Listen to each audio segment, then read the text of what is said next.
Spirituality মানে এটা না যে গলায় তুলসীর মালা ধারণ করলাম, আমি সাধু হয়ে গেলাম, আমি সন্ত হয়ে গেলাম। হ্যাঁ, ভগবানকে তো অবশ্যই ডাকতে হবে, কেননা এটা কলিযুগ। আর কলিযুগের মুক্তির একমাত্র পথই হচ্ছে হরিনাম সংকীর্তন, রাধে রাধে বলতেই হবে। কিন্তু স্পিরিচুয়াল হওয়ার কিছু লক্ষণ আছে। সেগুলো হচ্ছে, যখন তুমি স্পিরিচুয়াল হবে, তুমি নিজেকে ফিল করতে পারবে। তুমি ভুলে যাবে লোকে কে কি বললো, কে কি ভাবলো, এগুলো তোমার কাছে গুরুত্বই রাখবে না। লোকে তো বলতেই থাকবে, তাদের বলাটাই স্বভাব। তুমিও লোক, তুমিও মানুষ, তুমিও কিছু না কিছু সারাক্ষণই বলতে থাকো।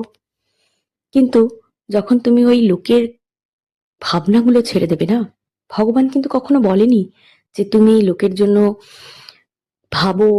লোকের জন্য ভাবো, গরিবের জন্য ভাবো, যার সত্যি দরকার তাদের জন্য ভাবো। কিন্তু ভগবান এটা বলেনি লোকে কে কি ভাবলো সেটা তুমি ভাবো। এটা একটা মায়া।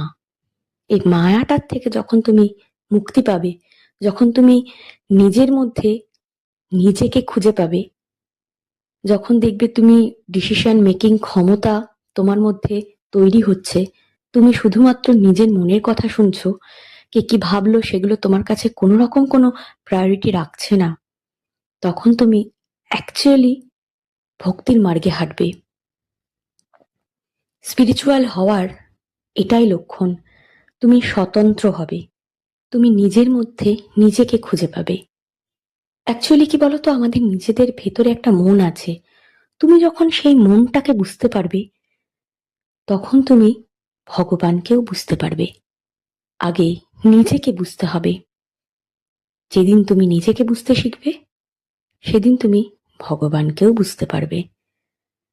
স্পিরিচুয়াল হওয়ার আর একটা লক্ষণ তোমাদের বলি, তুমি একা হয়ে যাবে। তোমার একা থাকতে ভালো লাগবে।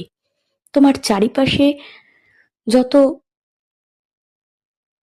কি বলবো, মানুষজনের সাথে কন্ট্যাক্ট কমবে, কিন্তু হাতে গোনা কিছু মানুষ থাকবে যারা তোমার ভালো চায়, তোমার সোলের সাথে কানেক্টেড, সোলমেট, তারাই তোমার সাথে থাকবে।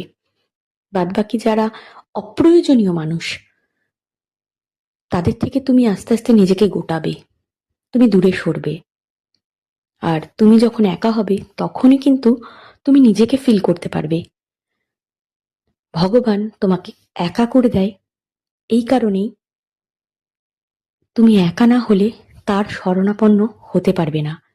ভগবান